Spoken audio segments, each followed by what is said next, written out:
کیا عمران خان ایک بار پھر احتجاجی موڈ میں آ گئے؟ پاکستان تحریک انصاف کے چیئرمین عمران خان نے 24 ستمبر 2022 سے حقیقی آزادی تحریک شروع کرنے کا اعلان کر دیا۔ لاہور میں خطاب کرتے ہوئے عمران خان نے اس کا جواز یہ بتایا کہ جب سے امپورٹڈ حکومت آئی ہے ملک دلدل میں جا رہا ہے۔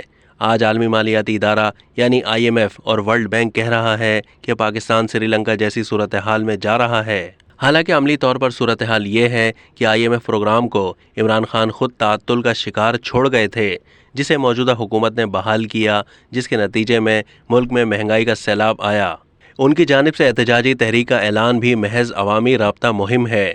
وہ فائنل کال کے لیے دوبارہ ماحول بنانا چاہتے ہیں۔ انہوں نے فوج اور اس کے سربراہ کے بارے میں جو استعارہ استعمال کیا وہ دہرانے کے بھی قابل نہیں ہے، لیکن اس سے ظاہر ہوتا ہے کہ وہ مایوسی کی آخری حد پر ہیں۔ اس موقع پر تحریک اعلان سے ان کی پارٹی ساکھ متاثر ہوگی۔ دوسری جانب وزیر اعظم شہباز شریف ملک کو عالمی امداد دلانے کے لیے سرگرم عمل ہیں۔ انہوں نے ملک کو سفارتی تنہائی سے نکال دیا۔ فرانس کی جانب سے انٹرنیشنل کانفرنس کا اعلان بڑی کامیابی ہے۔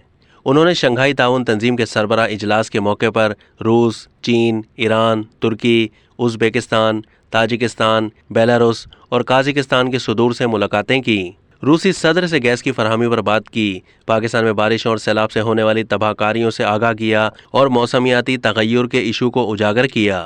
اب وزیر اعظم اقوام متحدہ میں جنرل اسمبلی کے اجلاس میں شرکت کے لیے گئے ہیں، جہاں انہیں سب سے بڑی کامیابی یہ حاصل ہوئی ہے کہ پاکستان میں تباہ کن سیلاب کے پیش نظر فرانس اور پاکستان نے معیشت کی بحالی اور تعمیر نو کے لیے مل کر کام کرنے پر اتفاق کیا ہے، ایک ایسے وقت میں جب ملک کو سیلاب زدہ علاقوں کی بحالی اور تعمیر نو کا چیلنج درپیش ہے۔ عمران خان کی جانب سے احتجاجی تحریک چلانے کا اعلان ناقابل فہم بھی ہے اور متاثرہ علاقوں کے لوگوں سے بے حسی کا مظہر بھی۔